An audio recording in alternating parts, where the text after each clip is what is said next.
Welcome to Eklavya स्नातक। और आज की इस वीडियो में हम देखेंगे हिंदी भाषा और साहित्य ख जो आपका सब्जेक्ट है जीई हिंदी बी।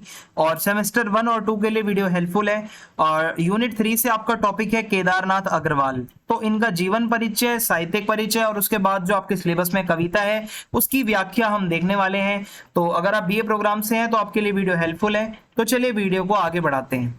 आपसे छोटी सी रिक्वेस्ट है कि आप प्लीज मुझे इंस्टाग्राम पे फॉलो कर लें, और अगर आपकी कोई भी क्वेरी हो तो आप आके मुझसे पूछ सकते हैं। मेरा यूजर नेम आप सभी के स्क्रीन के सामने लिखा हुआ है। और अगर आपको पीडीएफ नोट्स चाहिए तो आप एकलव्य स्नातक 1 जो हमारा टेलीग्राम चैनल है इसको ज्वाइन कर लें। यहाँ पे आपको पीडीएफ नोट्स प्रोवाइड करवा दिए जाएंगे। तो सबसे पहले मैं आपको कवि परिचय बताता हूँ। तो जो हमारे इस कविता के कवि हैं केदारनाथ अग्रवाल जी, उनका जन्म 1 अप्रैल 1911 को हुआ था बांदा जिले के कमासीन गांव के अंदर।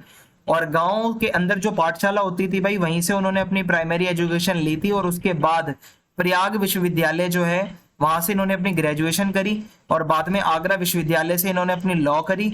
और उसके बाद जो है वो बांदा में ही वकालत करने लगे, यानी कि वो एडवोकेट बन गए, लॉयर बन गए। बाद में बांदा में ही सरकार की ओर से फौजदारी मुकदमों के डिस्ट्रिक्ट गवर्नमेंट काउंसिल भी रहे, यानी कि भाई अच्छी खासी पोस्ट पे इन्होंने काम किया। और निराला के समकक्ष होने के कारण, यानी कि सूर्यकांत त्रिपाठी की निराला जी के बराबर ही इनको माना जाता है। तो इनकी कविताओं पर भी निराला जी का प्रभाव जो है बहुत ज्यादा देखने को मिलता है, गहरा।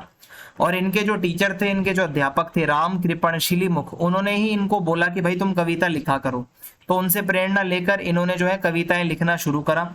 और इनका विवाह छोटी उम्र में ही हो गया था। और इतने ज्यादा व्यस्त जीवन और पारिवारिक जो है जिम्मेदारियों के बाद भी केदारनाथ जी ने साहित्य में अपना योगदान लगातार दिया और लगातार अच्छी अच्छी कविताएं वो लिखते रहे। और शुरुआती जो उनकी कविताएं थी वो माधुरी में आई, ठीक है, माधुरी नाम से। और उसके बाद हंस और नया साहित्य जो पत्रिकाएं हैं, अलग अलग पत्रिकाओं के लिए इन्होंने जो है कविताएं लिखी। देखो, कोई भी कवि होता है वो स्टार्टिंग में अलग अलग पत्रिकाओं के लिए काम करता है। और इनका जो इनकी रचनाएं हैं, काव्य संग्रह की बात करें तो युग की गंगा, नींद के बादल, लोक और अलोक, गुल मेहंदी, पंख और पतवार, हे मेरी तुम, मार प्यार की थापे, फूल नहीं बोलते, आग का आईना, कहे केदार खरी खरी, ये काव्य संग्रह है। निबंध की बात करें तो समय समय पर विचार, बोध, विवेक, विवेचन। और यात्रा संस्मरण देखें तो बस्ती खिले गुलाबों की। और अनुदित रचनाएं, कुछ और भी रचनाएं हैं जैसे देश विदेश की कविताएं। तो ये इनके बारे में कुछ थोड़ा सा था। और इनकी अगर भाषा देखोगे काव्य में तो आम बोलचाल की भाषा सरल होती है, साधारण भाषा, ग्रामीण बोलचाल की भाषा। आप भाषा को जो है भाई आराम से समझ सकते हो, ठीक है, कोई दिक्कत ऐसी आती नहीं है। इन्होंने लोकोक्तियों और मुहावरों का प्रयोग अपने लेखन में नहीं करा। याद रखना, अपने लेखन के अंदर ये जो है ये लोकोक्तियां, मुहावरे जो होते हैं वो सब नहीं डालते भाई। तो अब मैं आपको जो आपके सिलेबस में कविता है वो उसकी व्याख्या बता देता हूँ। धूप चमकती है, चांदी की साड़ी पहने, मैके में आई बेटी के तरह मगन है, फूली सरसों की छाती सी जो है लिपट गई है, जैसे दो हमजोली सखियां गले मिली, भैया की बाहों से छूटी भौजाई सी, लहंगे की लहराती लचती हवा चली है।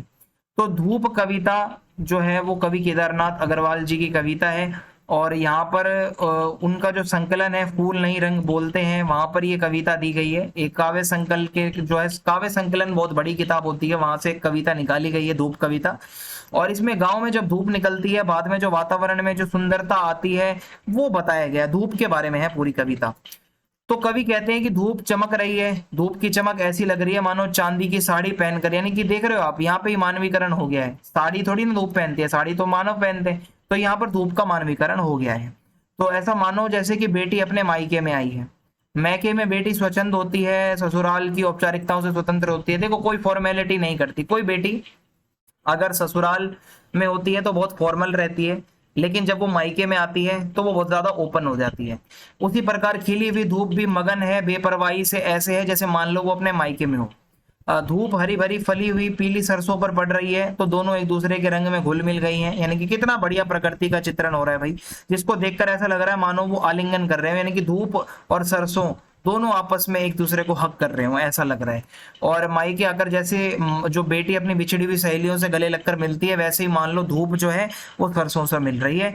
साथ ही जो हवा चल रही है वो भी ऐसा लग रही है मानो भाभी आंगन में लाज के मारे भाई से अपने को छुड़ाकर भाग रही हो, तो उसका लहंगा लहला रहा हो। तो यानी कि हवा को भी ऐसा दिखा रखा है, जैसे हवा चलती है, भागती है, उड़ती है, तो ऐसे ही लग रहा है कि जैसे भाभी जो है भैया से छूटकर अपने को भगा रही हो वहां से। तो ऐसा यहाँ पे मानवीकरण बहुत अच्छे से यूज किया गया है। जो विशेष है वो मैं आपको एक साथ बता दूंगा, कॉमन 4-5 लाइनें जो कि आप इसके हर काव्यांश में लिख सकते हो।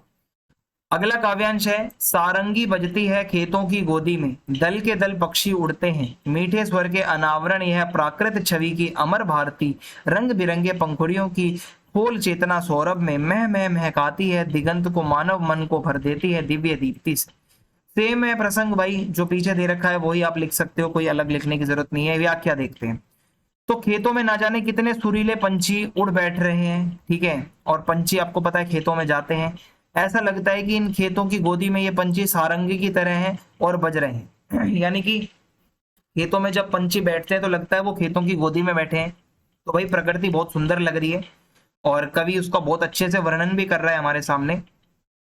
और प्रकृति का यह खुला रूप ही विद्या की देवी का असली रूप है, इस छवि को ही अमर भारती मान लेना चाहिए। कवि कहते हैं कि जो प्रकृति इतनी सुंदर दिख रही है, पंछी उड़ रहे हैं और खेतों को वो एक गोदी समझ के बैठ रहे हैं, खेल रहे हैं, और आप अगर कविता लिख रहे हो तो यही विद्या की देवी का असली रूप है। तो यह अमर भारती फूलों की रंग बिरंगी पंखुड़ियों को खोलकर अनंत सौरभ फैला देती है, यानी कि वह सभी दिशाओं को सुगंध से भर देती है, वह मनुष्य के मन को अलौकिक चमक से भर देती है। जो ये धूप पड़ रही है, ये जो खेतों की सुंदरता है, यही अमर भारती है, ठीक है। और ये जो है आप अगर खेतों में देखोगे तो सभी दिशाओं में जो है एक सुगंध सी आती है और ये मन को बहुत ज्यादा खुश कर देती है। तो ऐसे में मनुष्य जो है उसको अगर ये वातावरण मिल जाए ना भाई, ऐसा एनवायरमेंट, ऐसा नेचर, उसे लगता है कि मान लो सारे सुख मिल गए, अलौकिक सुख मिल गया भाई आपको। तो ऐसे में ये बताया जाता है कि लोक की सुंदरता में ही अलौकिक का अस्तित्व है, अलौकिक की कोई दूसरी दुनिया नहीं है। यानी कि यही जो हमारा संसार है, ये जो लोक है, पृथ्वी लोक है, यहाँ पे जो आपको अलौकिक खुशी मिल रही है ये इसी संसार की है, ये प्रकृति इसी संसार की है, कोई अलग दुनिया में नहीं आपको ये कवि दिखाने की कोशिश कर रहा। अगला काव्यांश है, शिव के नंदी सा नदिया में पानी पीता, निर्मल नभ अवनी के ऊपर विशुद्ध खड़ा है, काल काग की तरह ठुंड पर गुमसुम बैठा, कोई आंखों देख रहा है दीवा स्वप्न को। तो संदर्भ और प्रसंग सेम है और कुछ ज्यादा इसके अंदर बदलने की जरूरत नहीं है आपको। व्याख्या देखते हैं। कवि कहते हैं कि आकाश, आसमान साफ सुथरा है, उसके ऊपर बेसुध जो है, मतलब आकाश जो है वो धरती के ऊपर झुका हुआ है, एक तरीके से धरती नीचे होती है, आकाश ऊपर होता है भाई। तो ऐसा कौवा काल लगता है कि भगवान शंकर का नंदी बैल झुककर नदियों से पानी पी रहा है। ऐसा लग रहा है कि मान लो स्वयं नंदी जो है भगवान शिव की शाह जो मतलब सवारी है, वो झुककर नदियों से पानी पीती है, ऐसे ही आकाश जो है वो धरती के ऊपर झुका हुआ है। तो ये सुंदर दृश्यों को देखकर ऐसा लग रहा है मानो समय ही रुक गया हो। ऐसा लगता है कि सूखे हुए पेड़ पर बैठा हुआ है और वह हतप्रभ होकर खोई खोई आंखों से इन दृश्यों को देखता है। यानी कि लग रहा है समय भी रुक गया है, एक तरीके से समय भी प्रकृति का आनंद ले रहा है, वो भी बैठ गया है एक जगह जाके। उसे लग रहा है कि मैं जागते हुए सपने तो नहीं देख रहा। तो कवि का ख्याल है कि गांव की प्रकृति जो है वो ऐसी है कि आप अलौकिक है भाई, वो आपको ऐसी सुंदरता गांव की और कहीं नहीं दिखेगी, और इस सुंदरता को देखकर विश्वास नहीं होता कि क्या यह सब सच है, क्या ऐसा भी हो सकता है, ठीक है। तो ये कवि बता रहा है, मान लो जैसे दिन में सपना चल रहा हो, आंखों देखे ऐसा लग रहा है कि मतलब समय भी एक जगह रुक सा गया हो, ठीक है। तो अब मैं आपको इसका विशेष बता देता हूँ। देखो, गांव की सुंदरता का, प्रकृति का बहुत अच्छे से चित्रण किया गया है, ये तो आपको पता चल ही गया होगा, ज्यादा बड़ी कविता थी नहीं। कवि द्वारा अलंकारों का सुंदर प्रयोग है, ठीक है। मानवीकरण अलंकार सबसे ज्यादा है, अलग अलग से भी लिखना चाहो तो लिख सकते हो।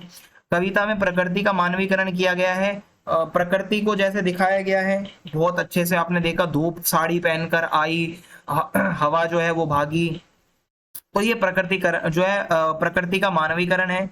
कवि की भाषा जो है वो काफी सरल और सहज है, ठीक है। लयात्मकता है, गेयता है, और भी बहुत सारे पॉइंट्स आप ऐड कर सकते हो, ठीक है।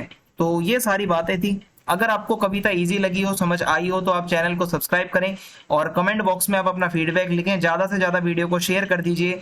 जय हिंद, जय भारत। मिलते हैं नेक्स्ट वीडियो में। धन्यवाद।